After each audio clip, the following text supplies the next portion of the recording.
Marc chapitre 13. J'étais en train de lire ce passage ce matin. Et le Seigneur, sur mon lit, a commencé à me parler.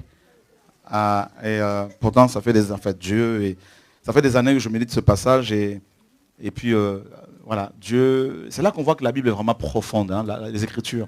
Et qu'on n'a pas encore tout appris. Marc chapitre 13, à partir du verset 1er. Lorsque Jésus sortit du temple, un de ses disciples lui dit, « Maître, regarde quelle pierre et quel bâtiment, quelle construction. » Jésus lui répondit, « Vois-tu ces grands bâtiments, ces grandes constructions? Il ne restera pas pierre sur pierre qui ne soit renversée. » Il s'assit sur la montagne des Oliviers en face du temple. Et c'est là que le Seigneur a attiré mon regard. Il s'assit sur la montagne des Oliviers en face du temple. Waouh! Écoutez, là, pendant que je méditais, le Seigneur me disait, vois-tu, ce temple avait été construit pour moi. Pour lui. Pas pour moi. Et puis, qu'est-ce qui va se passer? Eh bien, là, cette maison-là, qui était destinée à la prière, quand Salomon l'a construite, il a fait cette prière au Seigneur dans 1 Roi 6, que si quelqu'un pêche contre toi, si quelqu'un a un problème, et qu'il vienne dans cette maison, eh bien, exauce-le du haut du ciel. Et ce lieu était aussi un lieu d'enseignement. Les scribes, les pharisiens, non, les sacrificateurs, leur rôle c'était l'enseignement. Et le Seigneur le dit dans Malachie, que, n'est-ce pas, le sacrificateur est l'enseignant de la parole. Et c'était eux qui étaient assignés au temple. C'était eux qui travaillaient dans le temple. Donc leur rôle était à la fois, n'est-ce pas, d'exercer la médiation entre Dieu et le peuple et aussi d'enseigner le peuple. Et remarquez ici, l'enseignant des enseignants, le souverain sacrificateur ou le grand prêtre Yeshua, ne va pas enseigner dans le temple, mais va être en face du temple. Il va être hors du temple. Et c'est très parlant. Ça veut dire qu'il y a des gens dans ce temple-là qui allaient pour être enseignés. Mais voilà que l'enseignant des enseignants se retrouve hors du temple. En face. Et c'est là, sur la montagne des Oliviers, qu'il va donner, n'est-ce pas, le message, l'enseignement sur, n'est-ce pas, l'eschatologie, sur la fin de temps, sur la grande tribulation, sur, mes amis, le jugement des nations. Vous vous rendez compte? Alors que cet enseignement aurait pu, si les gens en étaient dignes, aurait pu être apporté dans le temple. Laissez-moi vous dire ceci, de la part du Seigneur. Dans près de 98% de nos bâtiments d'église, eh bien, Dieu n'est plus dedans. Dieu est hors de près de 98% des bâtiments d'église. Même des maisons qu'on appelle maisons, il y a des églises de maisons, soi-disant. Vous allez me dire, mais qu'est-ce qu'il nous raconte là? Regardez bien, frère, écoutez bien. Regardez bien dans toutes les Écritures. Dieu dit dans Ésaïe 66, « Le ciel est mon trône, la terre est mon marchepied. Quelle maison allez-vous me bâtir ?» Vous pensez que parce que vous êtes dans un pavillon, vous priez avec 15 personnes, que vous êtes dans une bonne église? Vous risquez d'être surpris.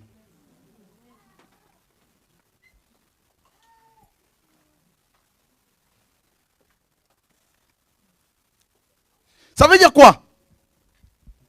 La Bible dit, Salomon qui a construit cette maison dira à Dieu, les cieux des cieux ne peuvent te contenir.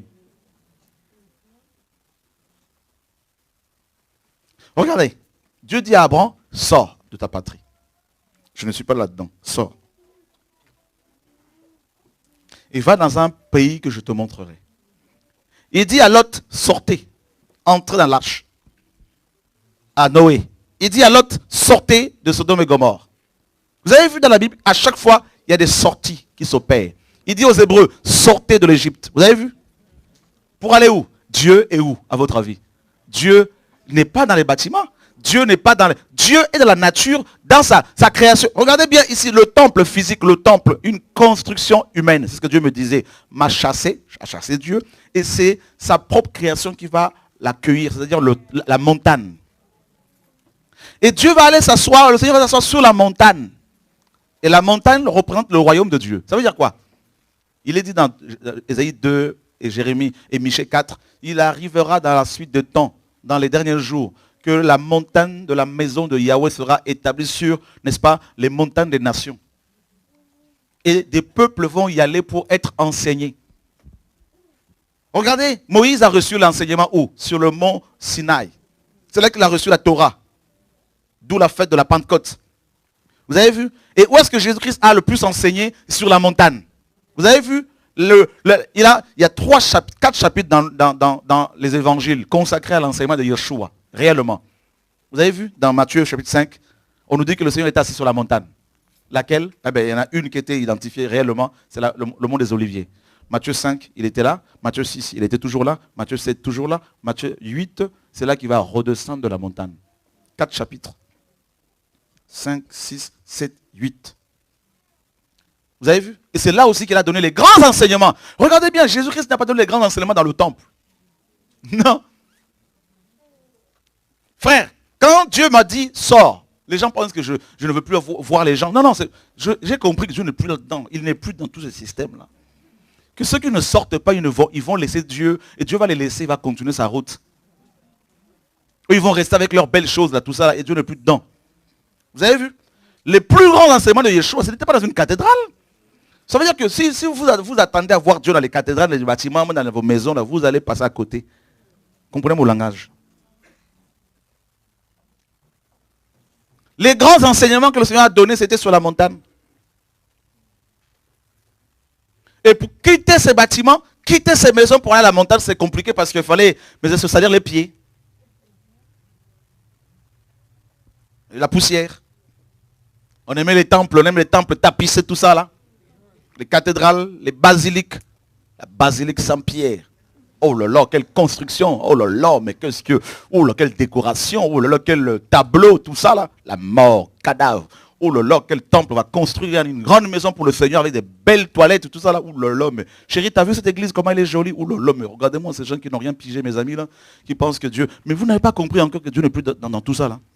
Venez. C'est pour cela ici, dans 3 mois là, mes amis là, à moins de 3 mois là, on arrête, on passe à autre chose. Vous allez me dire, on va faire quoi? Moi je vous dirai, moi je sais ce que je vais faire. Et vous, cherchez aussi à savoir ce que vous allez faire. Chacun cherche quelque chose. Ah bah oui. Moi-même je cherche quelque chose. Vous voulez que je vous amène où? Moi je vous dépose devant le trône.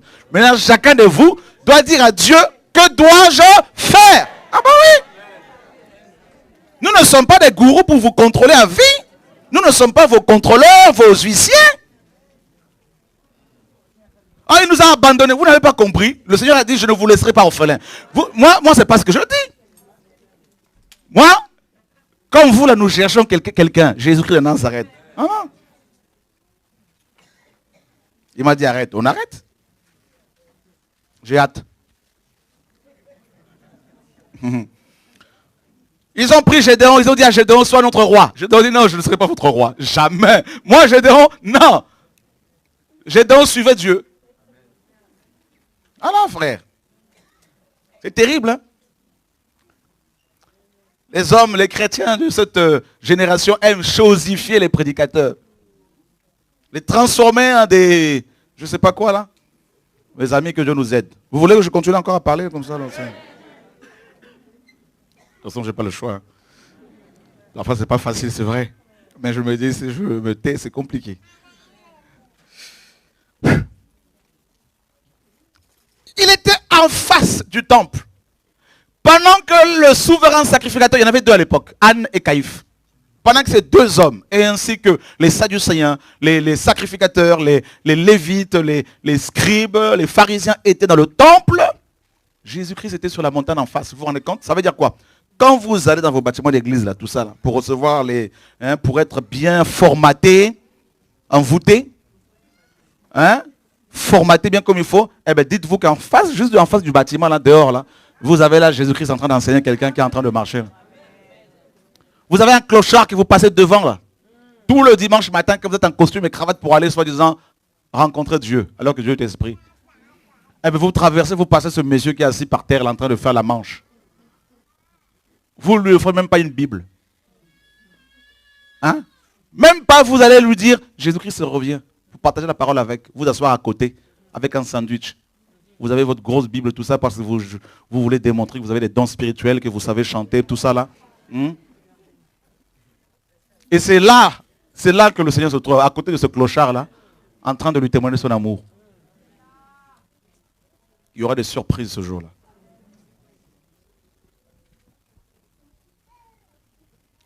On est là tout le dimanche, tout ça là, ben la place, c'est pour l'homme de Dieu. Là-bas sur le stade, c'est pour le pasteur et sa femme. Vous avez vu le tapis rouge là? Faites attention parce qu'il ne faut pas le salir. Et vous avez la sœur Marie-Louise qui s'occupe du ménage, son ministère à elle, parce que Christ est mort à la croix pour elle, juste pour qu'elle soit dans le ministère du ménage. C'est-à-dire que Dieu s'est incarné juste pour qu'elle ait la fonction de Dieu. Voilà, donc elle est femme de ménage. Elle est là tout le dimanche en train d'asticoter tout ça, là, la chair du pasteur. Alors s'il y a les enfants qui jouent, allez jouer là-bas s'il vous plaît. Là. Voilà. Préparez la place pour que les démons viennent s'asseoir correctement. On me dit, cet homme cherche toujours des problèmes. Et de toute façon, ma tête est déjà réglée. Vous avez vu comment je ne peux plus faire marche arrière, c'est fini pour moi. Je suis grillé, mes amis. Là. Je dois aller jusqu'au bout. Sinon, c'est fini. Autant être avec le Seigneur parce qu'il y a tellement d'ennemis que si je fais marche arrière, ils vont m'achever. Donc je préfère, mes amis, David disait que je tombe entre tes mains parce qu'avec ta miséricorde, là, tout ça, tu vas me garder. Mais si je tombe entre les mains des hommes, là.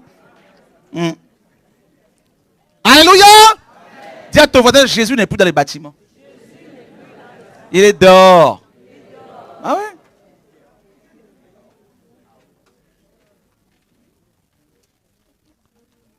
Vous avez vu ces deux groupes de personnes, de croyants? Le premier groupe allait au temple. Oh, alléluia, amen. Alléluia, amen. Jésus est Seigneur, Jésus est Seigneur. On leur demande, vous allez où? C'est le Shabbat.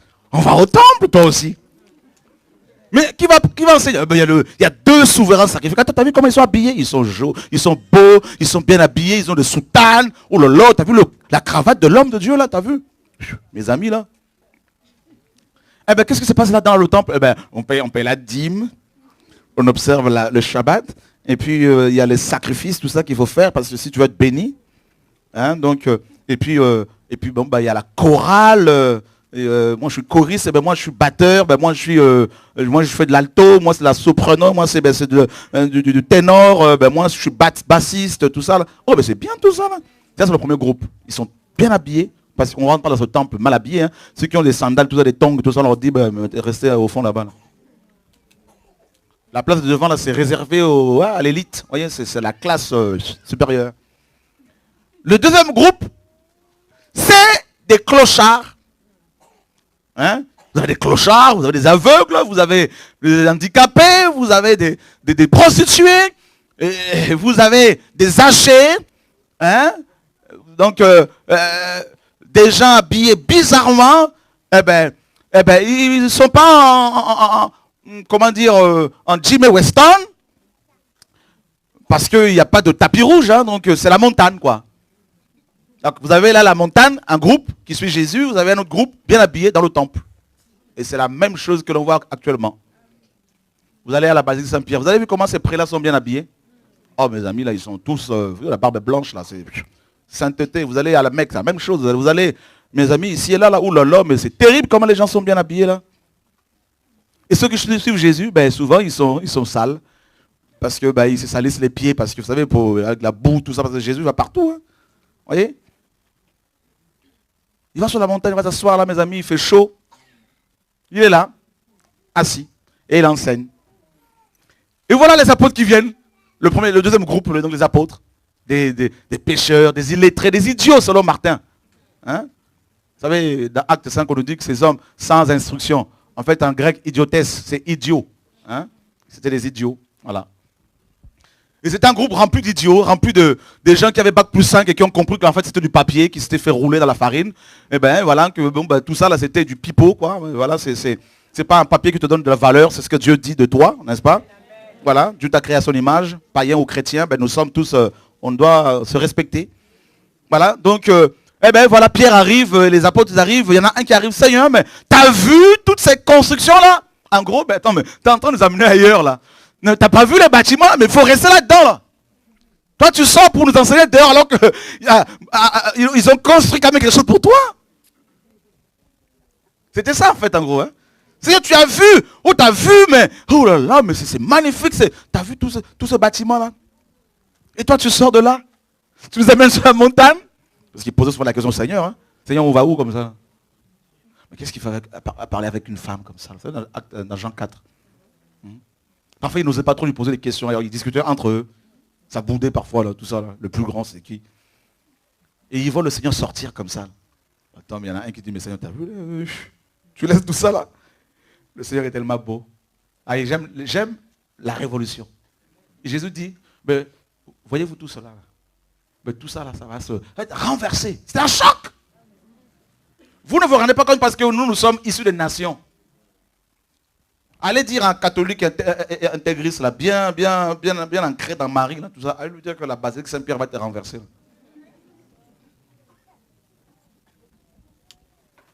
Allez au pèlerinage là-bas un jour, si vous allez voir, dites à un prélat, tout ça là. Ben, voyez tout ça là, Dieu va tout casser là-dedans. Il va y avoir un tremblement de terre, tout ça, ça va s'écrouler. Oh, sacrilège!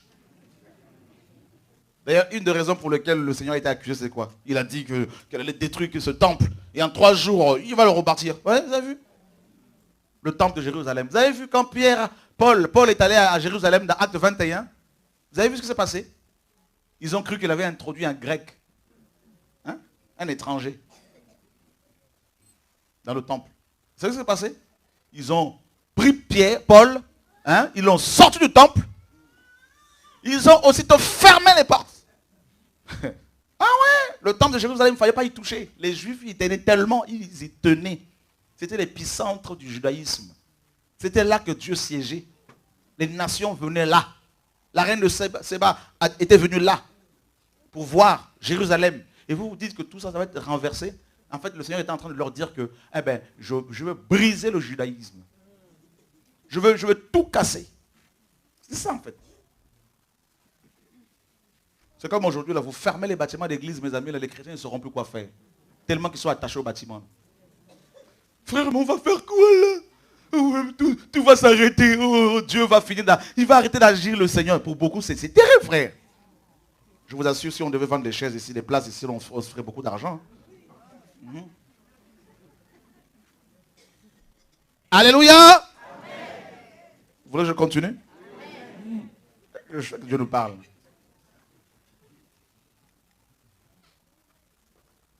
Un jour, j'étais en train de me suivre comme ça, là. Et à la fin, je vois, quand j'ai fini, je vois quelqu'un, un frère qui était là. Il était en train de dire à une soeur, non, donne-moi ça, donne. Il reprenait le mouchoir, là, pour ne pas que la soeur parte avec. Je dis, mais mes amis, là, mais les gens sont terribles, hein. L'homme. On est accroché au matériel, tout ça. C'est terrible. Le Seigneur dit, je vais tout casser, tout. Quand j'étais pasteur, parce que maintenant je ne le suis plus. Oh, mais t'es quoi, t'es qui? Mais je suis frère. Et on avait un grand bâtiment à Draveil. Ouh là là là là là. On était parmi les 5 églises de France qui avaient de tels bâtiments. Un grand bâtiment. Mon bureau, c'était un bureau du Premier ministre. Pour moi, c'était ça le ministère. Pasteur avec un bâtiment qui pouvait contenir plus de 1000 personnes. J'étais là tout content. Je disais, c'est mon bâtiment là. Oh, le Seigneur est là-dedans. Là. Mes amis là, 6 procès avec le maire de Draveil, Georges Trou. On a gagné 5. On était contents. On se dit, ça y est, c'est fini là, c'est bon. Le 6e, on l'a perdu. En plein hiver, 2003. Dieu nous a mis dehors. Un coup de pied dehors. Bah, sortez. En plein hiver, hein, mes amis. Où mettre 800 personnes? J'ai pleuré de toutes mes larmes. Dieu m'a abandonné. Tout ça là. Dieu m'a dit non, je ne t'ai pas abandonné. Maintenant tu vas bien me suivre. Alléluia.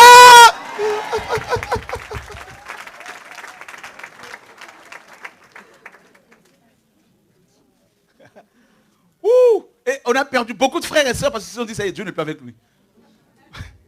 Et quand on entendait, oh, l'église a fermé. L'église a fermé. On dit, mais c'est pas possible, l'église ne ferme jamais. Vous savez comment on est religieux quand on rentre dans ce bâtiment? Celui qui fume sa clope, dehors, il fait tout, il va tirer bien comme il faut, là, le dernier coup. Là.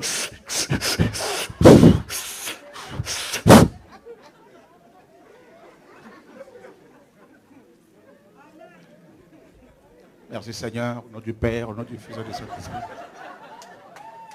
Dis à ton voisin religieux. Alléluia. Donc, ça veut dire que Dieu n'est pas dehors, il est dedans. On l'a enfermé dans cette boîte. Et on est là, on est tout, on est bien. Et c'est une soeur qui était bien, à mini-jupe, bien courte, là, tout ça, là. Elle va se mettre à tirer avant de rentrer. Elle aura du mal à marcher, elle va faire comme ça, c'est pas possible, tout ça, là, parce que Dieu est dedans, soi-disant.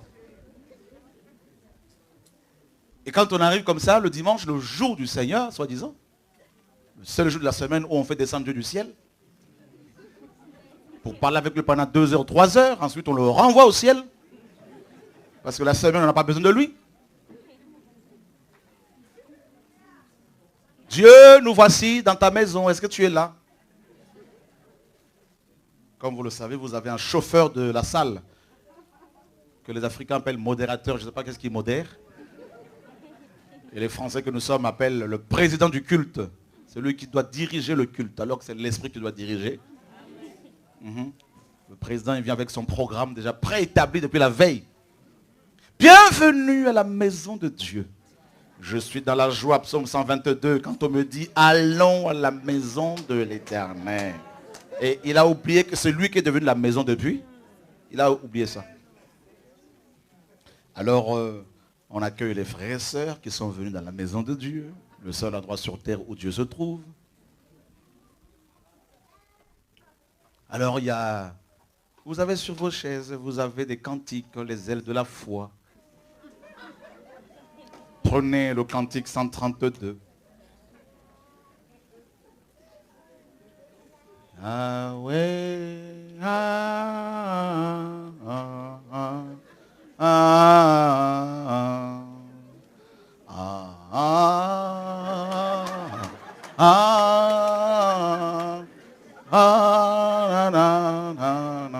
Alléluia. Bon, mes amis, l'heure est grave. Et puis vous avez quelqu'un qui est là, assis quelque part, avec son projecteur, avec du PowerPoint, un point, tout ça, là, tac, tac, chant 80, et ceux qui sont, on projette les chants là, et s'il n'y a pas de courant, ben on ne peut plus adorer, tu sais, il y a une coupure là, tac. Parce que les chants ne sont pas projetés sur le tableau là, sur le... Et Jésus sauve-nous. Et puis on a prévu de chanter 10 cantiques comme ça. On dit quand l'adoration c'est tout doux, c'est lent. Et puis le groupe de louanges, après là c'est la louange, là c'est... On connaît, hein? Et ensuite, c'est le pasteur qui vient. Il a préparé son sermon la veille. Il a 2 ou 3 feuilles. Jésus est en face du temple. Nous sommes, ils sont dans le bâtiment là-bas. Son sermon, il y a l'intro, sujet, conclusion. Ah, que Dieu soit béni, j'étais en vacances, Dieu m'a fait du bien, les amis, là, vraiment, là. Et le dimanche prochain, n'oubliez pas que nous irons à la plage. D'accord? Alléluia. Et pasteur, il parle. Un seul verset, 2 versets, de temps à autre, il revient, il regarde. Je n'ai pas encore fini, là, c'est bon. Un coup de vent, plus de message. T'as vu comment le pasteur, il parle bien, le pasteur? Il est gentil, le pasteur. Parce que vous pensez que la gentillesse est un fruit de l'esprit? Il est tellement gentil qu'il ne te dit pas que tu as le péché. Que tu es adultère, à l'adultère, que tu as pris la femme d'autrui. Divorcé, remarié dans l'église. Comme tu payes ta dîme, il n'y a pas de problème. Il ferme les yeux dessus parce que c'est son salaire. Il pense à sa retraite. Tout le monde passe à sa retraite, vous avez vu? 65 ans, il ne faut pas aller trop. 60 ans, c'est bon, c'est mieux. Oh Seigneur. Et ensuite, les communiqués, les offrandes. On regarde sa montre, il est midi, parce qu'il faut aller quand même passer à ce ventre. Et quand on a fini, on dit Dieu, je peux repartir. L'ascenseur repart. Et à peine qu'on est sorti du bâtiment, parfois même pendant la prédication, oh, le frère Jacques qui joue de la guitare est tellement stressé qu'il est sorti prendre, voilà, fumer une petite clope. Fumer tue. Dieu dit tu ne tueras point. Alors,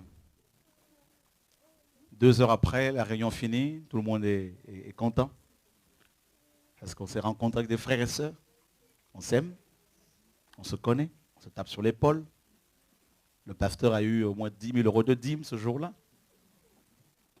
Il va repartir en tourisme, qu'on appelle mission par les évangéliques.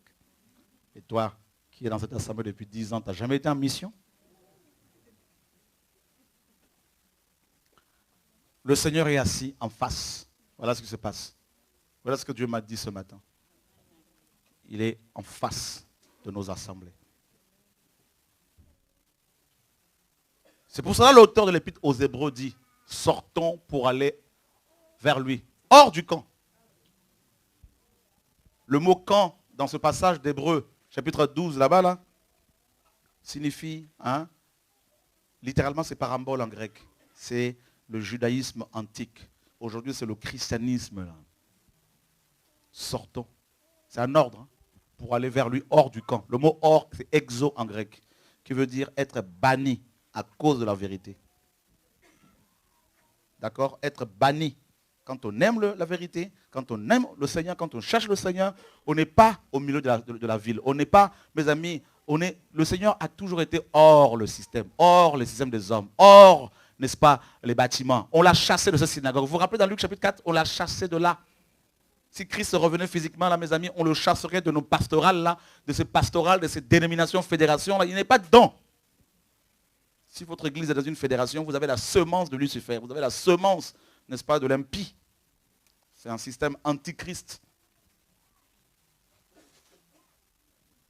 Vous avez vu? L'heure est grave, frère. Le Seigneur est là, sur la montagne. Et vous savez où se trouve le Seigneur aujourd'hui? Il est dans son royaume. Quand est-ce que le royaume va-t-il venir? La question que les pharisiens posaient au Seigneur dans Luc chapitre 17, verset 20. Il dit, le royaume ne viendra pas de manière à frapper le regard. On ne dira pas qu'il est ici ou il est là. Non, il est au milieu de vous. Le Seigneur est dans son royaume. Rappelez-vous bien qu'il est le roi des rois. Donc c'est l'évangile du royaume qui doit être prêché, non l'évangile des églises. On ne prêche pas une église locale. Si vous prêchez votre dénomination, vous êtes pour le diable, vous prêchez l'enfer. Aucun apôtre n'a prêché sur une église. Paul n'a jamais dit à quelqu'un, allez prier à l'église d'Antioche. Jean arrive, il dit, repentez-vous car le royaume arrive. C'est le royaume qu'il faut prêcher. Le Seigneur dit, cet évangile du royaume, l'évangile du royaume doit être prêché dans le monde entier pour servir de témoignage. Il faut qu'on dise aux hommes et aux femmes de ce monde que ces nations seront jugées. D'accord? Que le monde va mal. Vous ne voyez pas que le monde va mal? Poutine est prêt à exploser l'Europe là. Vous ne voyez pas qu'il se passe des choses là, mes amis là? L'OTAN qui qui est activé là, tout ça là. Vous ne réalisez pas que la 3e guerre mondiale, l'Armageddon, est en train de se profiler, de se mettre en place sous vos yeux. Vous n'avez pas compris encore? Tellement qu'on est occupé au bâtiment d'église, occupé à nos ministères. Oh, moi, là, dans 3 mois ici, là, frère, beaucoup ne vont plus me voir parce que je vais être complètement caché à gauche, à droite. Fini encore, là. Là, c'est encore plus que l'autonomie que vous avez eue. Là, c'est vraiment chacun pour soi, là, mes amis, là. Je vous dis, hein, personne ne dira, non, moi, je quitte quelque part. Tu vas quitter d'où, là, parce que tu es libre, tout le monde est libre. Ouh, Jésus de Nazareth. Moi-même, je vais aller au ciel. Je veux être sauvé, frère. Je vous dis, je ne veux pas rater le ciel. Je vous dis.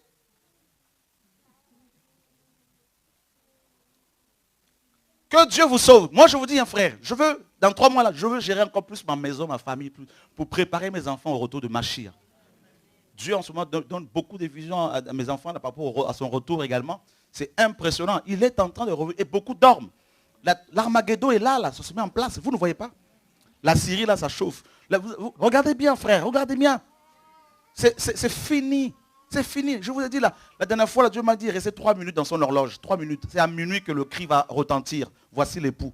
Et mon fils vient me voir, il me dit, papa, j'ai eu une vision. Dieu m'a dit, il reste 3 secondes. 12 ans. Beaucoup ne réalisent pas. Beaucoup, ceux qui vont partir, c'est un petit, c'est une minorité là, c'est le reste. Je vous dis. Il y aura après beaucoup de conversions pendant la grande tribulation, selon après c'est 7. Mais ceux qui vont partir à l'enlèvement, c'est un petit noyau seulement. Et parfois, ce n'est même pas des gens qui fréquentent nos assemblées, là, qui sont paganisés, là, où il y a des stars, où il y a des idoles, hein, tout ça, l'argent, l'homme, tout ça, les dénominations, là, tout ça qui ont, faisons-nous un nom. Voilà nos dénominations d'aujourd'hui. Voilà. Oh, que Dieu nous sauve.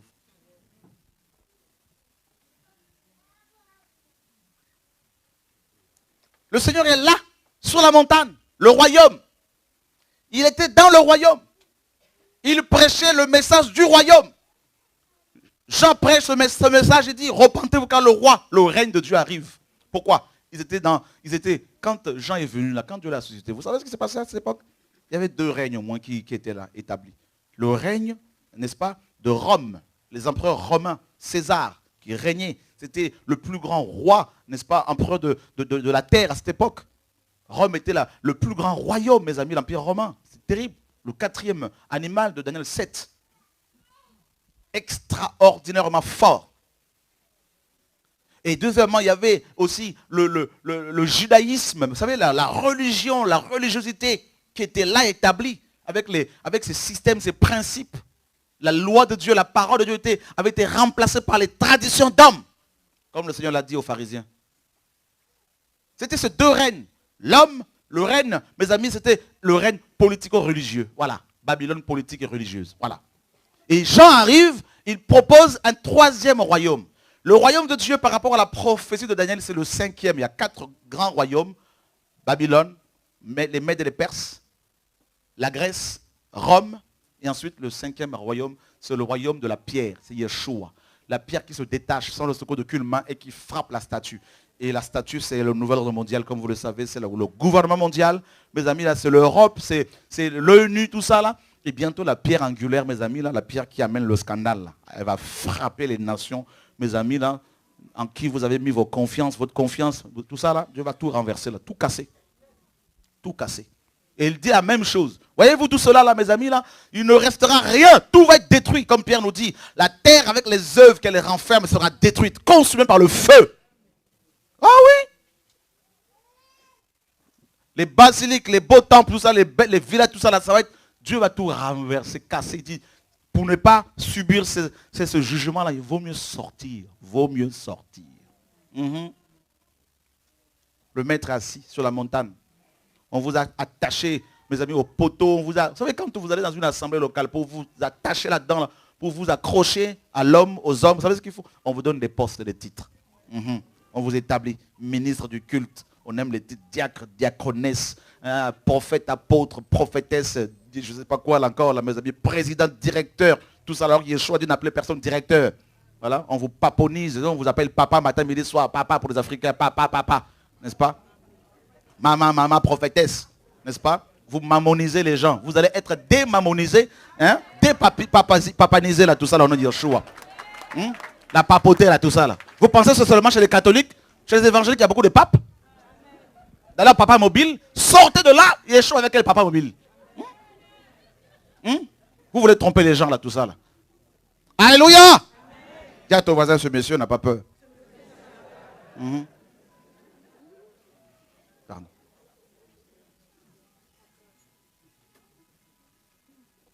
Oh Dieu, sauve cette génération.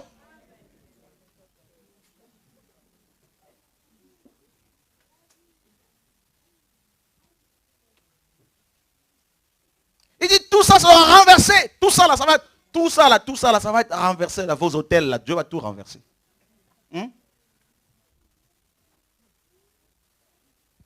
Église pentecôtiste unie. Vous êtes unis comment? Église assemblée de Dieu. Assemblée de Dieu. Vous pensez que Dieu est là-dedans, là? Parce que s'il descend, tout le monde va mourir. Tellement qu'il y a le péché. Baptiste. Nous sommes baptistes. Nous sommes des églises indépendantes. Nous sommes des méthodistes. Nous avons beaucoup de méthodes. John Wesley n'était pas dedans. On dit c'est lui le fondateur.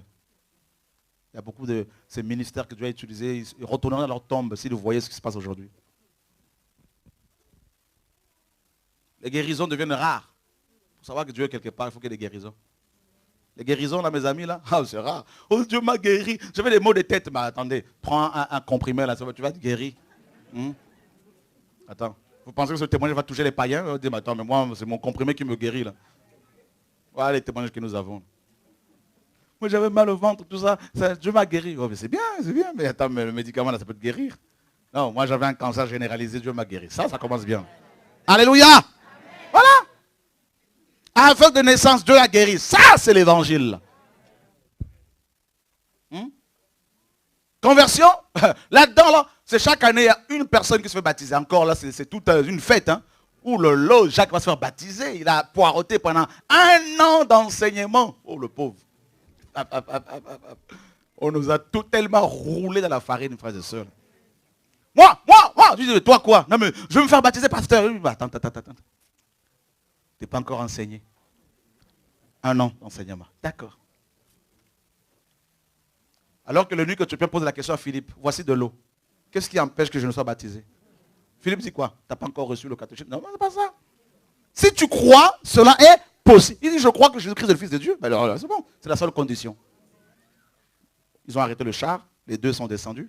Philippe était quoi? Apôtre, prophète, docteur? Non. Diacre. Dis à ton voisin, un simple diacre. Et toi, depuis que tu es converti, on ne t'a même pas dit que tu peux baptiser. Le baptême, c'est seulement le pasteur. Qui t'a dit ça? Dans Jean 4, on nous dit que c'était tous les disciples qui baptisaient. Jésus-Christ lui-même ne baptisait pas. Voilà. Quand le Seigneur va revenir, on aura des comptes à rendre. Il va nous dire, toi tu es converti depuis 30 ans. Oui Seigneur, j'ai fréquenté mon église locale pendant 30 ans. Je connais le pasteur fondateur, je connais son fils qui l'a remplacé parce que c'est une monarchie. Je connais son petit-fils parce que c'était devenu carrément... Il dit, bah ouais, mais c'est bien tout ça là, mais et toi tu as fait quoi pour moi? Il dit, mais Seigneur, moi c'était le pasteur qui faisait tout. On le payait pour ça, Seigneur. Il dit, et toi les dons que je t'ai donnés, tu en as fait quoi? Mais je les ai enterrés.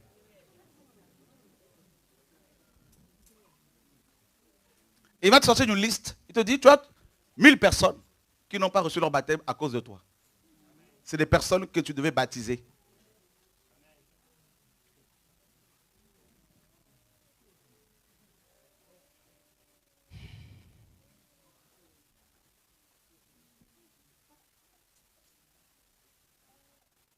Vous savez, notre christianisme est tellement corrompu qu'on a été habitué à commander. On vient devant Dieu que pour demander. Donne-moi du travail. Donne-moi ceci. Donne-moi une femme. Donne-moi un mari. Donne-moi une maison. Donne-moi la guérison. Et jamais on dit au Seigneur, qu'est-ce que tu attends de moi?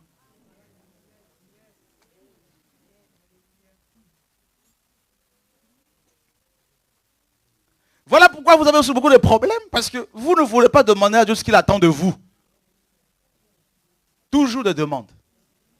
Frère, prie pour moi s'il te plaît parce que j'ai mal. Oui, mais Dieu t'a dit quoi? C'est quoi ton appel? Il t'a créé pourquoi? Pourquoi tu es venu sur terre? Alléluia. Tu es là pourquoi? Pour glander? Manger? Dépendre d'un pasteur? Et puis c'est quoi là ton but? C'est quoi? Qu'est-ce que Dieu attend de toi? Tu ne sens pas que tu es en train de partir vers la mort là? Nous partons tous, nous voyageons vers la mort. Que vous le vouliez ou pas là. À chaque fois que vous fêtez votre anniversaire, vous devez plutôt pleurer parce que quand vous soufflez sur les bougies là, vous ne vous rendez pas compte que vous tuez quelque chose là. Il y a une année que vous venez de tuer là. Fini. Alors vous devez réfléchir un peu plus. Que chaque année vous avez un pied un peu plus dans la tombe. Voilà. Alléluia. Même si tu te fais faire de lifting, tout ça là, chirurgie esthétique, tire la peau, tout ça là. Ah, mais Dieu dit, mais mon compteur là fonctionne toujours.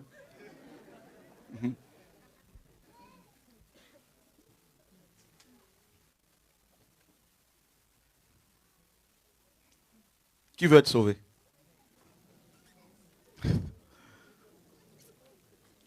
Je vais dire bientôt, vous inquiétez pas.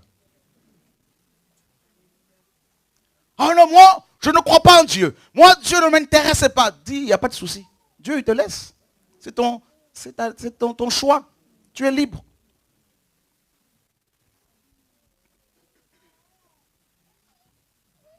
Comme je vous le dis souvent, chaque fois que je prenais l'avion, qu'il y avait des turbulences, là, tu voyais même ceux qui ne prient pas.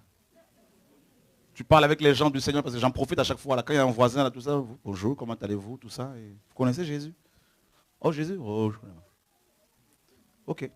Vous voulez qu'on en dise? Oh, ça ne m'intéresse pas. D'accord. Quand l'avion, je suis... Oh, mon Dieu! Ah, bon, là, on peut parler maintenant, là. Hein? Alléluia!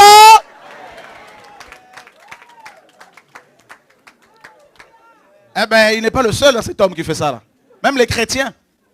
Et quand tout va mal, Seigneur, je veux te servir, Seigneur, mon Dieu. Moi, le premier, attention, on est tous comme ça. Hein. Faut pas croire. Hein. Quand il y a des turbulences, Seigneur, je fais des prières. À chaque fois, Seigneur, si l'avion atterrit, je veux encore plus te servir. Alors, à chaque fois, il me dit, mais tu ne penses pas que tu me sers déjà, là? Alléluia. L'homme est comme ça, n'est-ce pas? Qui veut aimer Jésus? Il mérite la gloire. Il est beau, le Seigneur. Wow. Est-ce que tu peux sentir sa beauté, ressentir son amour là? Waouh. Il est tellement beau, le Seigneur, tellement beau. Magnifique. Vous savez, sa beauté, c'est quoi? C'est la souffrance. Quand on aime, on souffre. Dieu a tant aimé le monde qu'il a donné. Hein? La croix, la souffrance. Plus tu aimes Dieu, plus tu vas souffrir. Plus tu aimes Dieu, plus il va te sortir des endroits. Ah, je vous dis, hein, je vous ai raconté la vision des montagnes, non? J'ai eu une vision il y a des années. Il y avait une montagne comme ça, j'étais ici. Et je commençais à grimper, à escalader, mais difficilement. J'arrive au sommet, il y avait la gloire de Dieu. Et je regarde à ma gauche, il y avait Jésus, le Seigneur était là. Oh, j'étais tout content, le Seigneur est là, je veux rester ici. Il me dit non, non, non, non, non, non. Il m'ouvre les yeux. Et j'ai vu une chaîne de montagnes. Il me dit, tu vas redescendre, remonter. Je dis, Seigneur, moi je préfère rester ici parce que j'ai déjà eu des difficultés pour arriver jusqu'au sommet. Il me dit, si tu restes ici, je continue.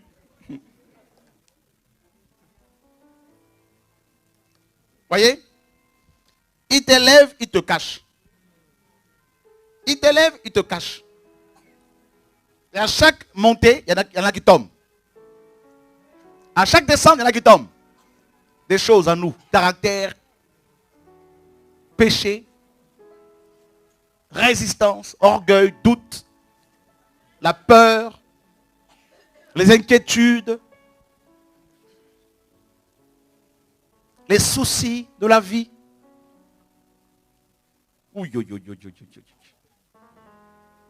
Il nous taille. Il dit aux apôtres, montez de la barque. Tout le monde s'est précipité. Hein? C'est ce qu'il a fait avec nous, mes amis. Là. Mais jamais il te dit à l'avance, hein, en général, il le dit de temps en temps, mais pas toujours. Jamais il te dit qu'il va envoyer ce vent-là.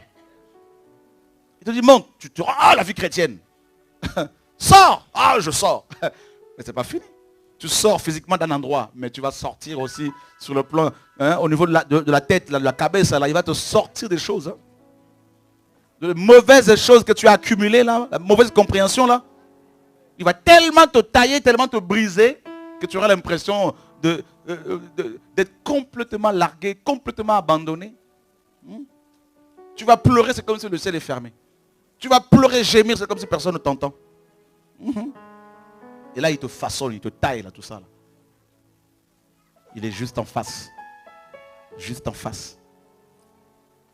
Il y a deux systèmes. Le système de l'homme, la religiosité, la religion que l'homme a mis en place, et le système du royaume, la royauté de Yeshua. C'est juste en face. Et ce que Dieu veut maintenant là, pour nous, là, c'est le royaume.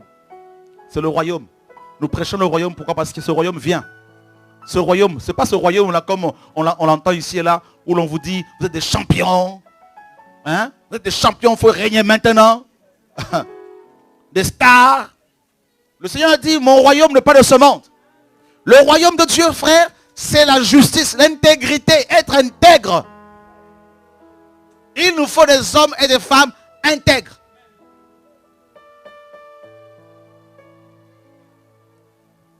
Noé était un homme juste et droit. Noé a marché avec Dieu. Marcher avec Dieu implique, mes amis, le départ des endroits. Il va te sortir de ta compréhension de la vie chrétienne. Il va te sortir des enseignements que tu as reçus hier. Il va te sortir de tes doctrines que tu n'as pas, n'est-ce pas, qu'on a mis dans ta tête. Il va te sortir de tes amitiés, la charnelle. Il va te sortir. Oui, ça fait 30 ans que tu connais ce monsieur. Oui, ça fait 40 ans que tu connais ce groupe. Mais Dieu va te dire, parce que j'ai une œuvre à faire avec toi, je veux que tu partes, que tu sois seul. Là, il va t'imposer la solitude. Et là, il va te travailler, il va te mettre dans un désert des nations. Là. Il va façonner ton âme. Tu vas gémir et pleurer. Oui, le maître te façonne parce qu'il veut. Rappelez-vous bien que nous sommes établis comme des rois. Il a fait de nous des rois. Et les rois sont sur la montagne. Et Esaïe nous dit, qui montera à la montagne de Yahweh? Qui pourra, n'est-ce pas, demeurer sur la montagne de Yahweh? Celui qui a les mains pures, nous dit la parole. Alléluia. Je lève les yeux vers les montagnes, d'où me viendra le secours. Alléluia. Je lève les yeux non vers les bâtiments, non vers les hommes, mais vers les montagnes. Alléluia. Et la montagne, la Bible dit que nous ne sommes pas approchés de la montagne de Sinaï. Non, non, non, non. Agar, Moïse, la loi. Nous sommes approchés de la montagne de Sion.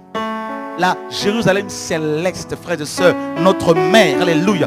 En Dieu, il y a l'amour paternel et maternel, frères et sœurs. Oh, quelle grâce! Nous nous sommes approchés de cette montagne, frères et sœurs, de l'assemblée de saints, de premiers-nés inscrits dans les cieux. Voilà le message du royaume, frères et sœurs. Tu peux ne pas être membre d'une église locale, mais si tu es avec Jésus, tu es membre de l'église céleste. Frères et sœurs, tu marches avec les élus, tu marches avec les apôtres dans le royaume de Dieu. Dieu t'a établi dans son royaume. Oh, alléluia. Le royaume du Père. Frère, nous sommes dans ce royaume. J'aime le royaume de Dieu, mes amis, là. Oh, alléluia. Là où il y a le royaume, les démons sont chassés, frères et sœurs. Là où le royaume arrive, les guérisons s'opèrent, frères et sœurs. L'église est dans le royaume. C'est ça la réalité. Nous devons expérimenter le royaume. C'est quoi le royaume? Paul dit la parole de Dieu. Il dit le royaume de Dieu, ce n'est pas la parole seulement. Ne consiste pas en parole. Le royaume de Dieu, alléluia, c'est la puissance, frères et sœurs. Jesus Christ. Oh, j'aime le feu du Saint-Esprit. J'aime le baptême de feu, frères et sœurs. Le baptême de feu. Le feu de l'Esprit de Dieu.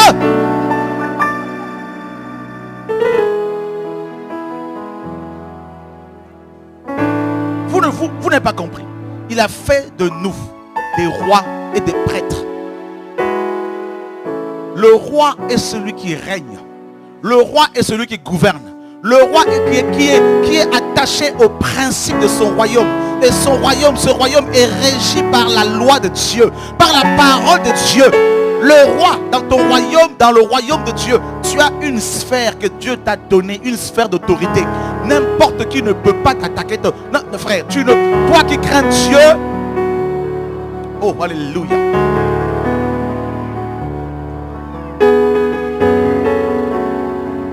Cela veut dire que si tu expérimentes le royaume de Dieu, toi qui es établi comme un roi, Dieu déjà te sort des systèmes des hommes. Il te sort de ton éducation corrompue. Il te sort du péché sexuel. Il te sort de la masturbation. Il te sort des avortements. Il te sort de la sorcellerie. Il te sort du péché, du racisme. Il te sort du tribalisme. Il te sort du doute. Il te sort de la peur de la mort, la peur des hommes, la peur des médecins. Il te sort de la peur de la police. Oh, alléluia. Tu vas commencer à aimer plus la police que craindre la police, qu'avoir peur de la police. Tu vas respecter tout ce monde-là. Tu vas respecter les autorités parce que c'est le royaume, frères et sœurs. Celui qui est dans le royaume honore la parole de Dieu. Celui qui est dans le royaume respecte les autorités qui sont établies dans ce monde. Il n'insulte pas la police, jamais. Parce qu'il est dans le royaume de Dieu, frères et sœurs. Oh my God, alléluia. Je me rappelle un jour, je donne toujours ce témoignage pour encourager les frères et sœurs. J'étais en mission en Guadeloupe. J'ai fait 2 ou 3 jours d'enseignement. Je devais ensuite aller prendre l'avion pour aller à Martinique. Et entre la maison où j'étais logé et l'aéroport, il y a au moins 1 heure de route. Pour ceux qui connaissent, c'était à Baïf, de Baïf en Grande Terre, n'est-ce pas, jusqu'à à Basse-Terre, pardon, jusqu'à Pointe-à-Pitre, donc aux Abîmes. Donc il y a au moins 1 heure de route. Et j'arrive à l'aéroport, je m'aperçois que j'avais oublié ma carte d'identité. J'avais juste ma carte de lecteur. Donc, je demande aux policiers, je leur explique la situation. Ils m'ont compliqué un peu, mais ils m'ont laissé passer. En Guadeloupe, à Martinique, il n'y avait pas de frontière, donc pas de problème. 5 jours après, le Seigneur me dit, repars, genre 1 heure à l'avance parce qu'ils vont te compliquer. Parce que je vais retourner sur la Guadeloupe pour prendre mon avion le lendemain pour Paris. J'arrive à l'aéroport de la Martinique, je leur expose la situation, ils me disent non, ils me convoquent, ils m'amènent dans le bureau. Il y avait au moins 5 policiers autour de moi qui me disaient, monsieur, vous n'allez pas voyager. Il vous faut absolument votre carte d'identité. Je leur ai dit, mais je l'ai oublié en Guadeloupe. Ils m'ont dit, non, non, vous ne partez pas. Le royaume. J'étais face au royaume de ce monde. L'onction est venue sur moi. Frère, Dieu a commencé à me donner des paroles, des connaissances sur tous les policiers. Il y avait une femme qui était là, qui était vraiment là. Oh là là, Seigneur. Dur. Difficile à convaincre. Dieu me dit, voilà sa vie. Je dis, madame, vous avez tel problème. Vous avez, votre copain vous a quitté. Vous êtes blessé, vous avez des problèmes sentimentaux. Il me dit, comment vous le savez? Je lui dis, je suis membre d'un royaume. Mon père me parle. Il y a un autre policier qui était là, je lui dis, vous êtes un rétrograde, vous êtes chrétien, repartez dans le monde, le fils prodigue. Et vous venez de divorcer. Oh mais comment vous le savez? Dieu me parle. Le troisième il dit, et moi. Je dis, la franc-maçonnerie, ce n'est pas une bonne chose pour vous. Alléluia!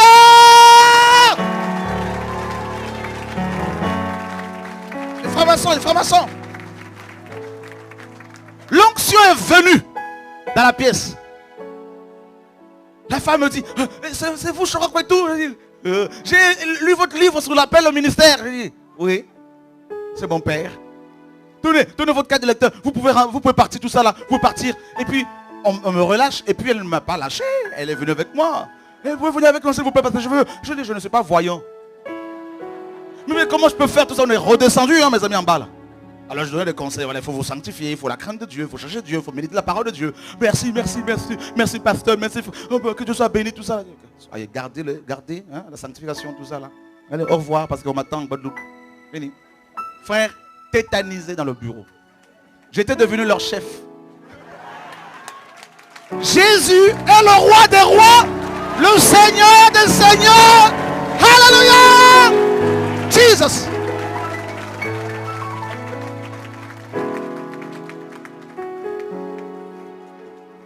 J'ai pris ma carte d'électeur, frère. Il fallait voir ma démarche. Une démarche royale avec Jésus de Nazareth. Oh Jésus, tu es beau. Oh, tu es magnifique. Oh, tu es glorieux. Tu es tout puissant, Seigneur de gloire. Alléluia. Tout lieu que vos pieds foulent, Dieu vous le donne, frères et sœurs, au nom de Yeshua. Oh. Il est sur la montagne. Il te dit, viens. Le diable ne peut pas. Le diable voulait aller sur le sommet de la montagne là. Selon Ézéchiel, il n'a pas réussi. Mais toi, tu as la grâce. Toi et moi, frères et sœurs, Dieu nous a pris, nous a amenés là-haut. La montagne, c'est le ciel. Vous voyez, Yeshua est là, dans les cieux. Le Père céleste. Il dit, voici donc comment vous devez prier notre Père qui est aux cieux. Frère, c'est ça la montagne, le ciel. On doit nous parler du ciel. On doit nous parler de la nouvelle Jérusalem, frère. Le ciel est réel. Frère, le ciel, je l'ai vu parler plus de 7 fois. Le ciel est plus réel que la terre, frères et sœurs. Oui, le ciel existe. Et bientôt, mes amis, là, on va grimper. La 7e trompette va retentir. Mes amis, là, alléluia. Le 7e chauffard. Et je vois ces chrétiens fidèles qui vont monter à la montagne de Sion. Qui vont aller rejoindre, mes amis, le roi des nations, frères et sœurs. Le Dieu le plus puissant, Yeshua. Jésus, notre créateur. Oh, alléluia. On va monter à la rencontre de l'agneau de Dieu. Le lion de la tribu de Juda. Oh, my God. Ce livre, la personne ne pouvait l'ouvrir, ni rompre ses seaux. Jean pleurait. Un de vieillard vient voir Jean, l'apôtre, pour lui dire ne pleure pas. Tout comme aujourd'hui, toi qui pleures à cause des combats, à cause des problèmes dans ta famille. Dieu te dit, je sais, ne pleure plus. Je sais, ne pleure plus. Ne gémis plus. Alléluia. Oh, alléluia. Jean pleurait parce que personne n'était digne. Dans les cieux, sur la terre et sous la terre, personne. Tout comme personne ne peut t'aider si c'est nous qui Yeshua. Oh, personne. Aucun prophète, ni moi, personne ne peut t'aider. Ni aucun pasteur. Mais Jean reçoit le message véritable. On lui dit, voici. Oh, j'aime cette parole. Il faut le présenter. Voici. Voici l'agneau. Oh, il est là. Frère, Jean est venu. Jean a commencé son ministère comme ça. Voici l'agneau de Dieu. Oh, c'est lui qu'il faut présenter. Nous sommes derrière. Qu'il croit ce que nous diminuons. Voici l'agneau de Dieu. Wouh! C'est ça l'évangile, le royaume. C'est ça. Voici l'agneau. Voici l'agneau. Hein? Ouh! Et le vieillard, il arrive à Jean, il dit, voici l'agneau de Dieu. Le lion de la tribu. Il a vaincu. Il a vaincu. Il a vaincu. Il a triomphé. Colossiens nous dit, il a exposé les principautés et les dominations. Il a triomphé d'elles à la croix. Il a effacé l'acte dont les ordonnances nous condamnaient. Oh my God. Il a effacé l'acte. Tu n'as plus à être condamné ni par les hommes, ni par le péché, ni par les maladies, ni par la maladie, ni par les docteurs, ni par, alléluia, aucun pasteur. Tu ne dois plus être condamné. Tu n'es plus, alléluia, condamné. Il a effacé la loi de Moïse qui nous condamnait, frères et sœurs. Ouh.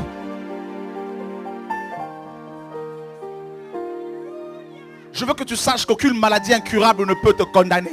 Si les hommes de ce monde sont condamnés, toi il n'y a plus de condamnation. Le cancer est un nom, le sida est un nom. Alléluia. Mais Jésus a reçu le nom qui est au-dessus de tout nom, afin qu'au nom de Jésus, tout genou fléchisse, toute langue confesse que Jésus est Seigneur. Alléluia.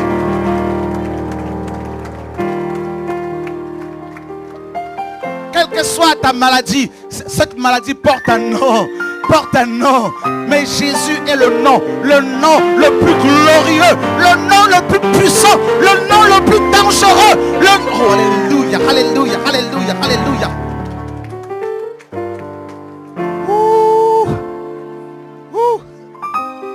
Quand ce nom est prononcé en vérité, les malades sont relevés. Quand ce nom est prononcé en vérité, les sorciers sont à genoux. Quand ce nom est prononcé en vérité, frère, l'enfer tremble.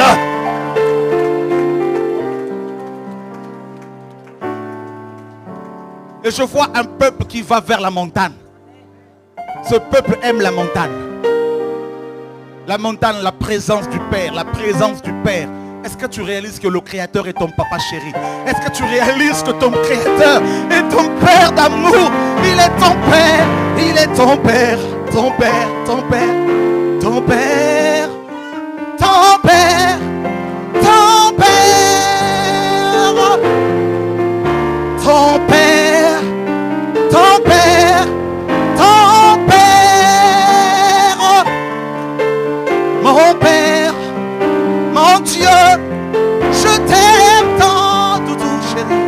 Ce chant nouveau, mon Dieu, mon Père, je t'aime. Ah, ah, aime-le, adore-le, mon Dieu, je t'aime tant, doudou chéri. Je t'aime, je t'aime, je t'aime tant. Je t'adore, je t'adore. Oh Père, je t'aime papa chéri. Je t'aime mon Dieu. Je t'aime Seigneur. Je t'aime.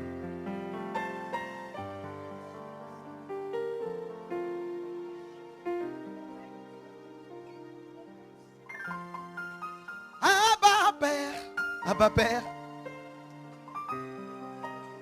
Abba, Abba Père, Abba Père, Abba, Abba, Abba, Abba, Abba.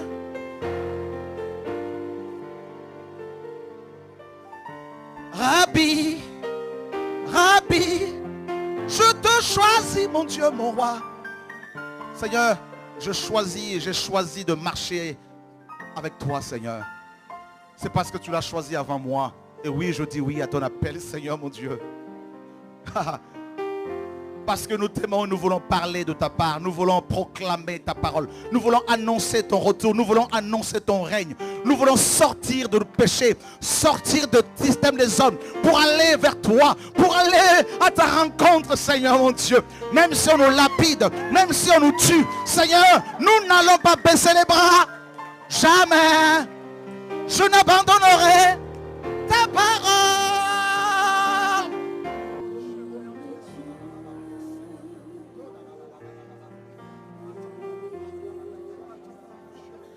Nous voulons déposer à tes pieds nos fardeaux. Nous désirons la présence de ton nom, Seigneur, parmi nous. Ton nom est un parfum qui se répand, Seigneur.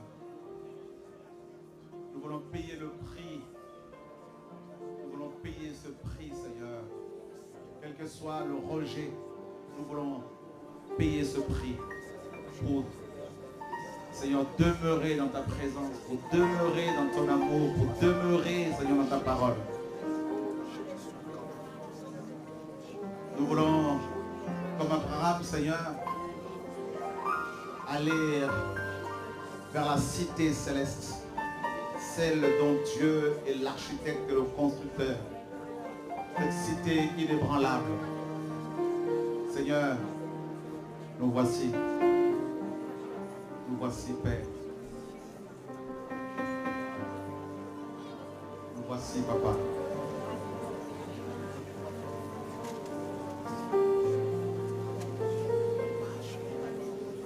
Le Seigneur nous invite à lui. Vous savez, le Seigneur est vraiment en face des systèmes des hommes. Juste en face. Peu importe le système, tout ce qui vient de l'homme, mes amis, ne peut pas nous apporter la paix de l'âme. Aucune œuvre de l'homme peut restaurer notre âme. L'Ecclésiaste a dit tout est vanité. Tout est vanité. Tout. Tu fais confiance à l'homme, demain il va te décevoir. Tu t'appuies sur l'homme, demain il te blesse. Qui est l'homme? Qu'est-ce que l'homme? Combien n'ont-ils pas été déçus par les hommes, blessés par les hommes? Maudit soit, dit la parole, à celui qui se confie dans l'homme. Le Seigneur est juste en face. Il n'est pas loin. Et tout ce qu'il nous demande, c'est de sortir et d'aller le suivre. Ne pensez pas que la sortie, c'est une affaire d'hier. C'est tous les jours que Dieu nous demande de sortir. Celui qui pense qu'il ne peut plus sortir de quelque chose, c'est qu'il est devenu Dieu. Nous sortons toujours. À un moment donné, Dieu dit à Abraham, alors qu'il avait déjà reçu son appel, qu'il marche avec Dieu. Dieu lui dira, dans Genèse 17, marche droit devant moi et sois intègre. Voyez, Dieu va toujours nous demander d'abandonner des choses auxquelles nous sommes attachés. Toujours. Il y a un prix à payer. Plus tu veux voir Dieu, plus tu dois être prêt à faire des sacrifices, à abandonner certaines habitudes. Le salut est gratuit, mais la gloire de Dieu, le fait de vivre la présence de Dieu, il y a un prix à payer. Dieu est saint. Dieu est saint. Quand les gens parfois me posent des questions, je suis loin d'avoir accompli quoi que ce soit, croyez-moi. Mais vous avez 27 ans de vie chrétienne, 28 ans de brisement, d'abandon des choses, des amitiés, des collaborations, des intérêts. Et ça continue. Dieu, c'est cela. C'est ça Dieu. Aujourd'hui, il te dit, abandonne, juste un exemple, telle chemise. Demain, il te dira, abandonne ses chaussures. Parfois, il ne demande pas les choses d'un seul coup parce qu'il sait qu'on ne va pas supporter. Il va doucement avec nous. Il te dit, abandonne telle chose. Tu veux voir ma gloire? Ok. Viens. Le fait de sortir d'un lieu, d'un système. Je dis bien, tous les systèmes des hommes sont corrompus. Religieux ou politiques, tout ça là. Tous les mouvements qui viennent, tout ça là, c'est corrompu. Et Dieu nous demande de sortir. C'est pas toujours facile. Parce que, comme la femme de Lot, elle est sortie de Sodome et Gomorrhe. Mais dans sa marche, elle a rencontré les obstacles. Elle s'est arrêtée. Combien de chrétiens ne sont-ils pas arrêtés? Ils sont sortis bel et bien. Mais à un moment donné, à cause de ce qu'il y a, de toutes les choses qui sont restées derrière, ils ont fait un stop, une pause. Ce petit copain que tu as là, qui te caresse, alors que tu n'es pas marié. Ta petite copine, ton petit péché mignon là. Dieu, quand on se convertit, on ne pratique plus le péché. C'est ce que la Bible dit. Celui qui est né de Dieu ne vit plus dans le péché. Non. À moins que vous ayez rencontré la religion des hommes. L'Esprit de Dieu, quand il nous touche, c'est ça le royaume. Dans le royaume, on nous dit, il y a d'abord la justice, l'intégrité, la sainteté, la crainte de Dieu, la haine du mal. Oui, nous avons des tentations. Oui, la chair est tentée. Mais Dieu nous donne la force pour dire non au péché. D'accord? C'est ça le royaume de Dieu. Chrétien pratiquant le péché? Ah non. Chrétien de nom? Oui. Chrétien par tradition? Oui. Mais chrétien par rapport à la vie de Christ? Non. Vous savez la première chose que Dieu fait quand il arrive dans la vie d'une personne? Dieu manifeste sa sainteté. Son amour est tel que on va commencer à refuser le péché parce qu'on ne veut pas. Non parce qu'on a peur de Dieu, mais parce qu'on l'aime tellement qu'on ne veut pas le blesser en péchant. Et on commence à... Vous savez, les mondages. Un jour, je pleurais, je disais au Seigneur, Seigneur, regarde combien les gens que j'ai aidés hier, combien ils commencent à me raconter des histoires, à raconter des choses sur moi qui ne sont pas vraies. Je pleurais dans ma chambre. Dieu m'a donné Jean 15 dans une vision pendant que je dormais. Il m'a dit, c'est toi que je suis en train de purifier, d'émonder. Jean 15. Vous savez, l'arbre qui doit être émondé. On doit couper les branches des parasites pour permettre à l'arbre de porter encore plus de fruits. C'est ce que Dieu m'a dit. Ça fait mal. Quels sont les amis auxquels tu es attaché? Quels sont les lieux auxquels tu es attaché? Être chrétien, la vie chrétienne est une vie de choix, de sacrifice. Le Seigneur a dit, celui qui veut me suivre doit se charger chaque jour, pas de temps à autre, chaque jour de sa croix. La croix, c'est d'abord l'arbre de vie. C'est-à-dire tous les jours, tu dois être connecté à la vie dans l'adoration. La croix, n'est-ce pas? C'est aussi la persécution. La croix, c'est aussi la séparation. Être exposé devant le monde. Être rejeté. Être blessé à cause de la vérité. La croix, c'est le fait de dire, les choses que je fais ou que j'ai fait hier, je n'en veux plus. Aujourd'hui, je veux changer de vie. Oh Seigneur, c'est ça l'évangile, frère. On doit revenir à la croix. On doit revenir, la croix, c'est la crucifixion de notre vieil homme. La croix, ce n'est pas l'accumulation de la connaissance que tu reçois là, c'est pas ça. La connaissance enfle. La croix, c'est quand tu te sens inutile. C'est quand tu réalises que tu es faible. Paul dit quand je suis faible, c'est alors que je suis fort. Quand le Seigneur vient, le royaume, il ne vient pas arranger ta vie. Il vient déranger ta vie. Il vient secouer ta vie. Ton existence va changer. Ah oui. Le royaume.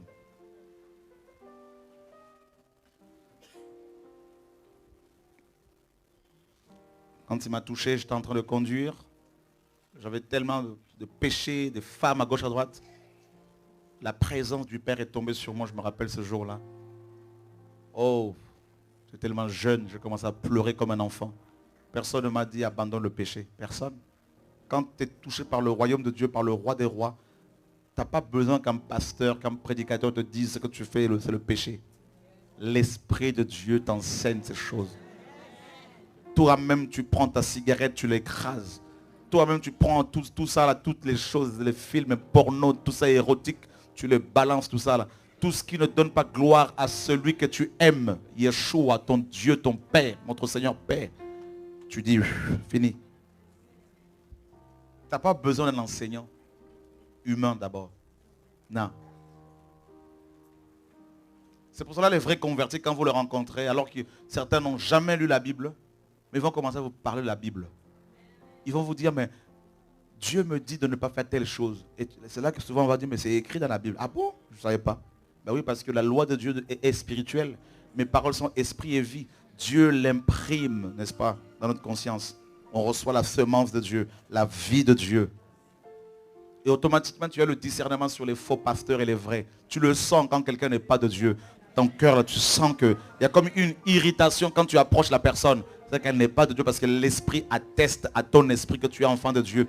Tu n'as pas besoin qu'on dise que tu es chrétien, apôtre, prophète. L'esprit atteste à ton esprit qui tu es. Voilà. Voilà le royaume de Dieu. Et quand tu pêches tes mal, tu n'es pas à l'aise. Tu te mets à genoux, tu pleures du Seigneur, je n'en veux plus. Vous avez vu le fils prodigue? Quand il s'est tourné vers son père, il a abandonné le pays où il était pour rentrer chez son père. Voilà la conversion, la repentance. Métanoïa, le royaume arrive. Changeons de mentalité. Dieu, ce n'est pas quelqu'un avec qui on va mélanger avec d'autres divinités. Ah ben, je prends un peu de Dieu parce que ça m'arrange. Là, cette partie de Dieu m'arrange plus que d'autres. Je prends cette partie-là, je vais faire un petit mixage, tout ça, un petit mélange. Je prends un peu de ça, un peu de l'homme, un peu de l'humanisme, un peu de machin, un peu de raisonnement. Non. Dieu te dit, tu veux me suivre? Eh bien, renonce à ta vie. Renonce. C'est le renoncement. Et c'est là que ça coince. Parce que renoncer à sa vie, c'est renoncer à 40 ans de vie si tu as 40 ans.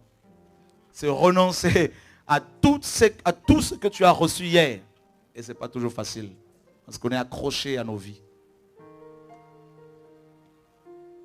Et l'épée de la parole vient nous détacher des sentiments. Frère,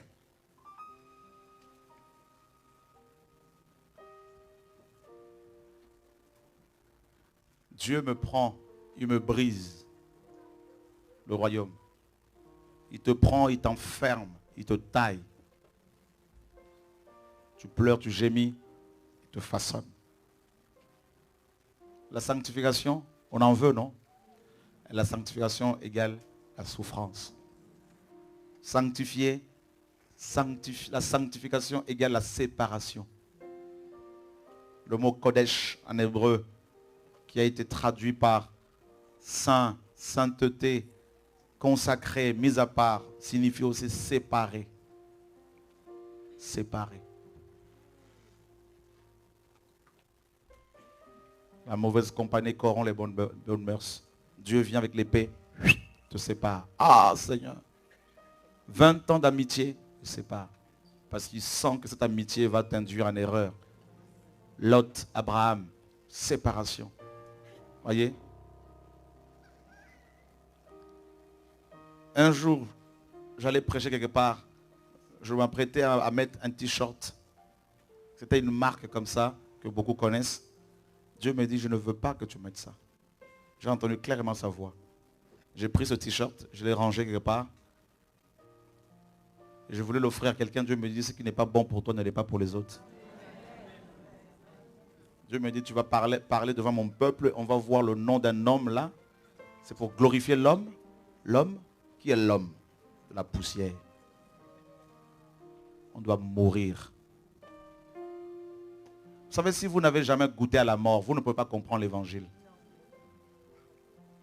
J'ai vu l'enfer plusieurs fois. J'ai vu des morts pleurer, des âmes en train de gémir. Et c'est là que tu comprends que plus rien ne peut t'intéresser. La vie ne t'intéresse même plus.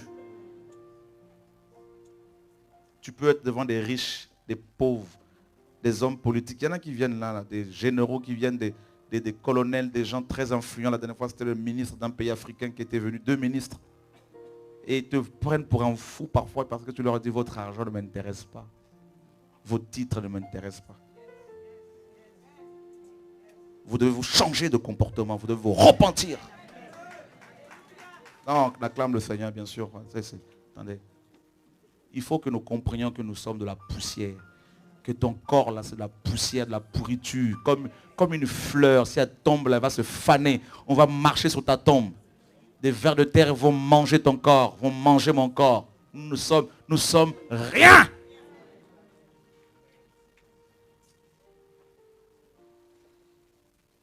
Un seul nom.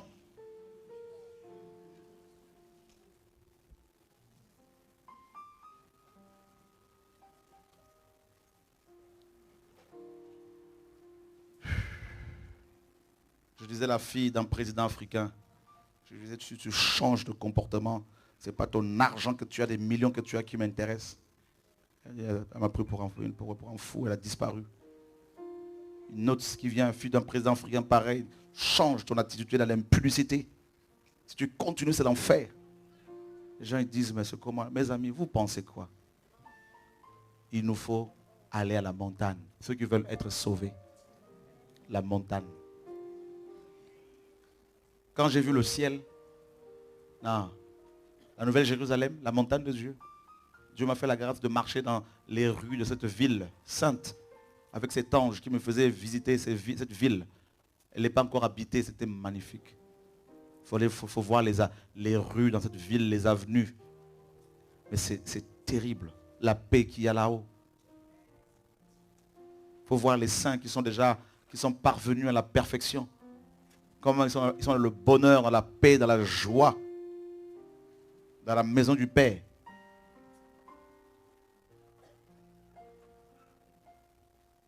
Non. Paul a tellement goûté à l'amour de Yeshua qu'il disait que ces choses qui étaient pour moi de gain, je les ai regardées comme de la boue, des ordures, à cause de l'excellence de la révélation de Yeshua, pour lequel j'ai renoncé à tout. Vous ne pouvez pas renoncer à vos vies parce que vous n'avez pas eu la révélation de Yeshua. Beaucoup n'arrivent pas à renoncer. Vous ne pouvez pas renoncer à cela. Vous savez, dans le monde, un homme qui quitte sa femme, c'est un homme qui a rencontré une femme beaucoup plus belle. Vous ne pouvez pas renoncer à votre femme dans le monde si vous n'avez pas rencontré une autre femme qui vous fait plaisir, qui vous touche.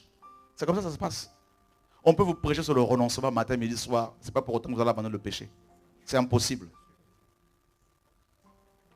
Vous ne pouvez quitter cette vie que si vous avez reçu dans votre cœur la visitation de ce Dieu tout-puissant. Quand tu vois des chrétiens idolâtres, ils ont toujours besoin des pasteurs pour avoir des prophéties. Tu leur dis, mais ils n'ont pas compris l'amour de Yeshua. Ceux qui ont cette révélation, on peut les traiter de rebelles, d'orgueilleux parce qu'ils disent, nous c'est Jésus-Christ. Quand on leur parle des hommes, ah c'est bien, mais moi c'est Jésus. Oh mais tu sais, il y a tel homme, vraiment tout ça, là, mais ça ne m'intéresse pas. Moi c'est Jésus. C'est son royaume qui m'intéresse. Quand vous arrivez au ciel, tous les anges, il y a des archanges qui font 15 mètres. Dans l'Apocalypse 10, on nous parle d'un ange très très puissant. Il y en a qui font 10 mètres, d'autres 7 mètres. C'est des géants. Vous savez quand la Bible parle de géants dans la Bible, dans Genèse 6, au ciel il y a des géants. Et le royaume de Dieu, Vous avez des anges qui font, les guerriers, les anges guerriers, c'est des myriades et des myriades. C'est impressionnant. L'armée céleste.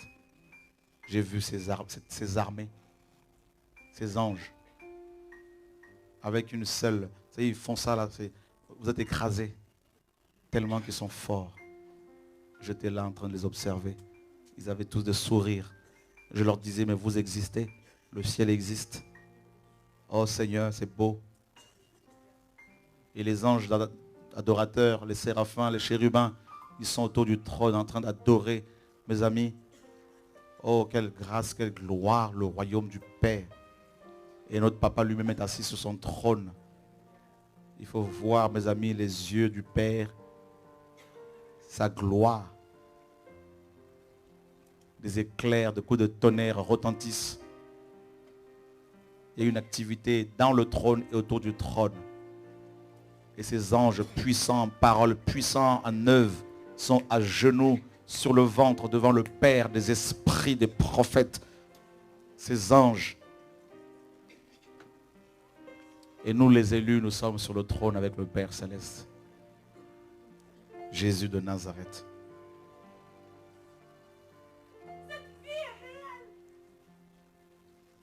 Le Nazaréen. Il y a des lacs que vous ne pouvez pas voir, que vous ne verrez jamais sur terre. Il y a des rivières là-haut que vous ne verrez jamais sur terre. Il y a des collines, des montagnes, avec des jardins que vous ne pourrez jamais voir sur terre, mes amis. Tout est là-haut, là. Tout est là-haut. Il y a des chevaux. Il y a toutes sortes d'animaux au ciel. Et les saints, mes amis, sont là avec tous ces animaux dans la gloire du Père céleste. Chaque chose, chaque créature là-haut adore le Père des esprits. Chaque créature porte la marque du Père céleste. Oh, quelle gloire! C'est notre espérance. La nouvelle Jérusalem. Notre demeure. Le lion jouera avec la vache. La vipère jouera avec un nourrisson. Et le nourrisson ne sera pas mordu dans ce royaume. Ô Père, il revient. N'entends-tu pas sa voix? Il est l'heure d'abandonner le péché. Il est temps d'abandonner le péché sexuel. Satan a libéré beaucoup de démons sexuels en ce temps de la fin. L'homosexualité, le lesbianisme, tout ça, la pédophilie, ça va prendre de l'ampleur encore dans cette génération perverse et corrompue. Et Dieu est en train, mes amis, de juger les nations. Et c'est toi que Dieu appelle maintenant parce que ton nom est écrit dans ce livre de vie. Et Dieu veut te sanctifier encore afin que son nom soit connu, proclamé dans les nations.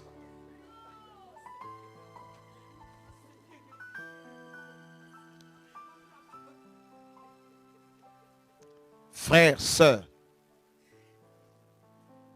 et quand vous parlez en langue, veillez à ce qu'il y ait l'interprétation aussi.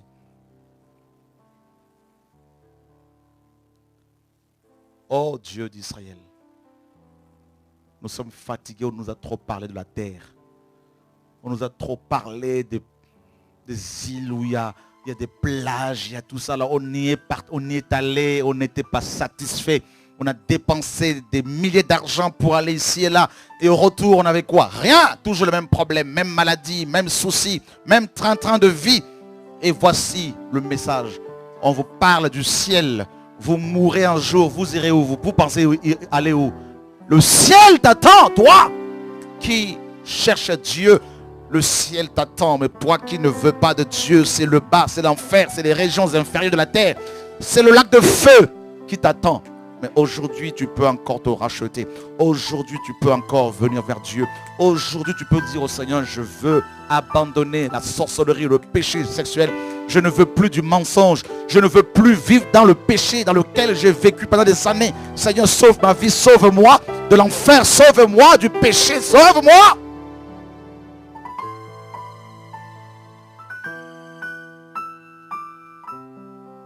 Si on ne vous parle pas du ciel, partez de ce lieu. Si on ne vous parle pas de l'enlèvement de l'église, partez de ce lieu.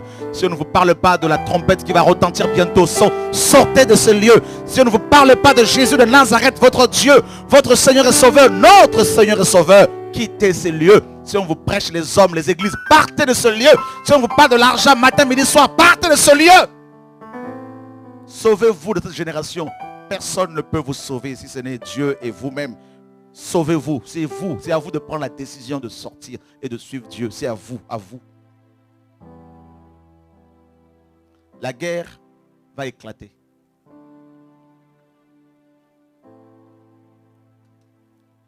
L'islam va prendre de l'ampleur.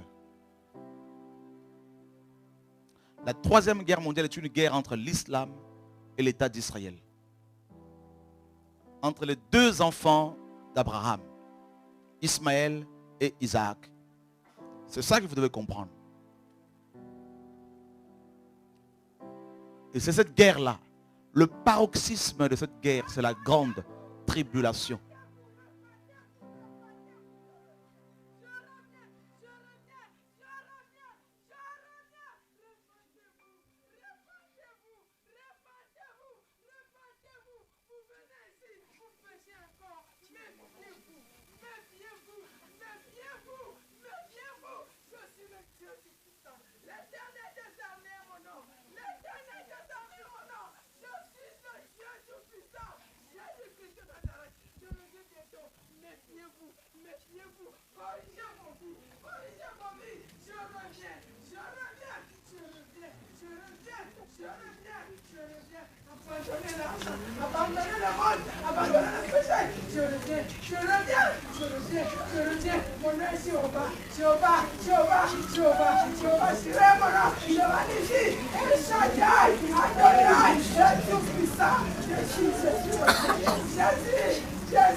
Père, nous voulons nous incliner devant ton trône de gloire. Car tu es tout puissant. Nous reconnaissons qu'il n'y a pas d'autre Dieu que toi et toi seul. Le Dieu d'Abraham, le Dieu d'Isaac, le Dieu de Jacob. Le Dieu qui a appelé Paul, qui a inspiré les Écritures. Nous voulons nous sanctifier pour toi. Et que ton sang nous purifie, nous sanctifie encore. Que ta parole nous purifie encore, Papa. Nous voulons nous revêtir, Seigneur, de Christ, afin de partir le jour où la trompette va retentir. Et nous pleurons pour la France, nous prions pour l'Europe. Cette nation, la France, traverse une période difficile. Tu vois, Seigneur, cette tension qui commence à monter dans les cœurs. Cette révolte qui se prépare. Ce pays, le Seigneur dit, est comme sur une poudrière.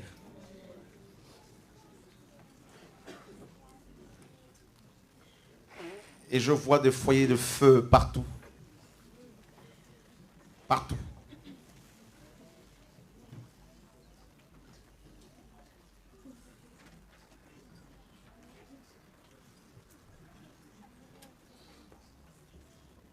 Et je vois la coupe de la colère de Dieu déversée sur cette nation. Car au travers de certaines lois, elle a provoqué la colère de Dieu. À cause de cela. Mais Dieu a un peuple. Dieu a un reste. Oh Dieu. Oh Dieu. Oh Dieu. Pardonne-nous, Seigneur, Père. Oh Dieu.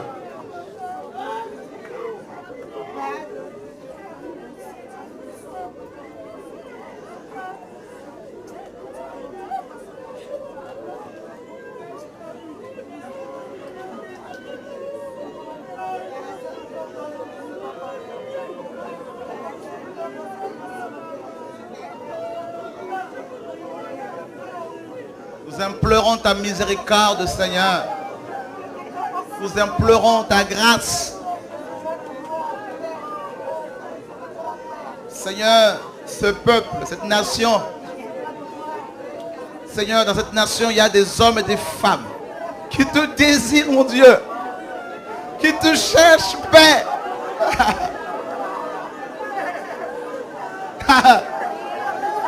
Dieu. Il y a des hommes et des femmes qui gémissent, mon Dieu. Père, au nom de Yeshua.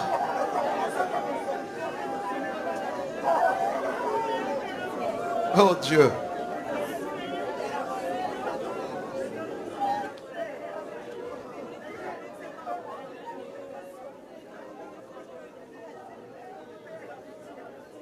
Oh Dieu.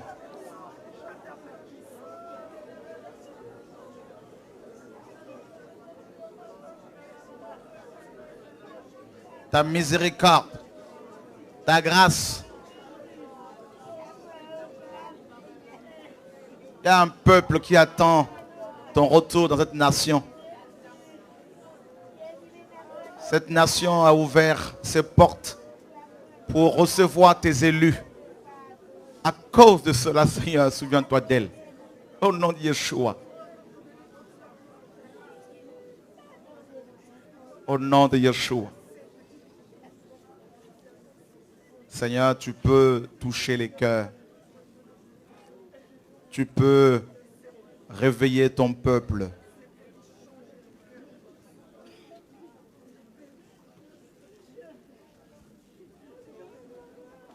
Le Seigneur met sur ton cœur le fardeau pour les âmes dans cette nation.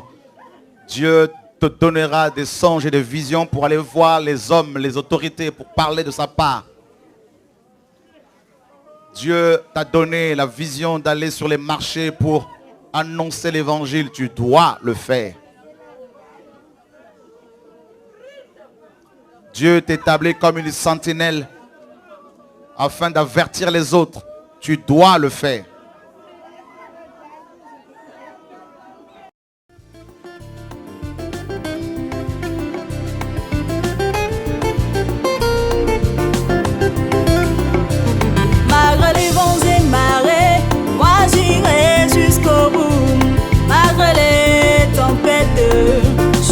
Jusqu'au bout, malgré les persécutions, moi j'irai jusqu'au bout, car je prie tout par celui qui me fortifie. Oh Shiloh, Shiloh, oh yeah, moi j'ai décidé de te suivre.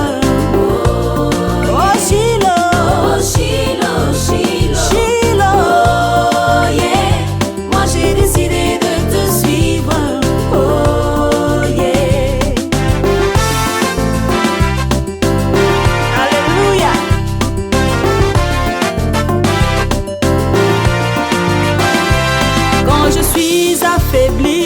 Toi tu me relèves.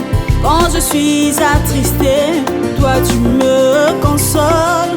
Quand je suis oppressé, toi tu me soutiens. Et parce que je sais en qui je prie, en Jésus-Christ de Nazareth. Oh Shiloh, Shiloh, oh yeah,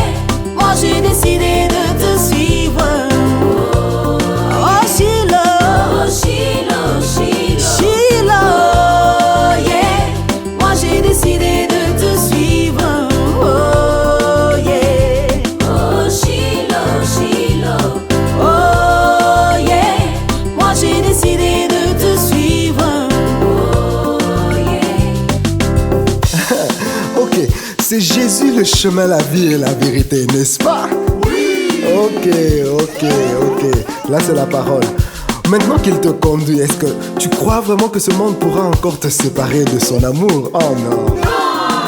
Tu as raison, moi aussi je le crois. Maintenant, chantons-le encore, mes frères. Moi j'ai décidé de te suivre. Moi j'ai décidé de te suivre. Ouais. Moi j'ai décidé de te suivre. Moi j'ai décidé. Il nous a appelés à lui, Moi amen. j'ai décidé de te suivre. Moi j'ai décidé de te suivre.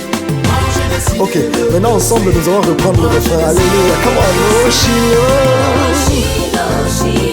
Shiloh, yeah. Moi j'ai décidé de te suivre.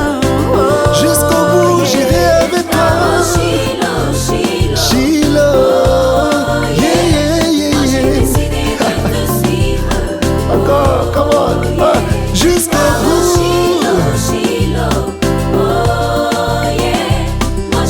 J'ai décidé de te suivre, Jésus. Oh Shiloh, yeah. Moi j'ai décidé Bon de de te rester dans sa suivre. présence. Dansons pour son nom.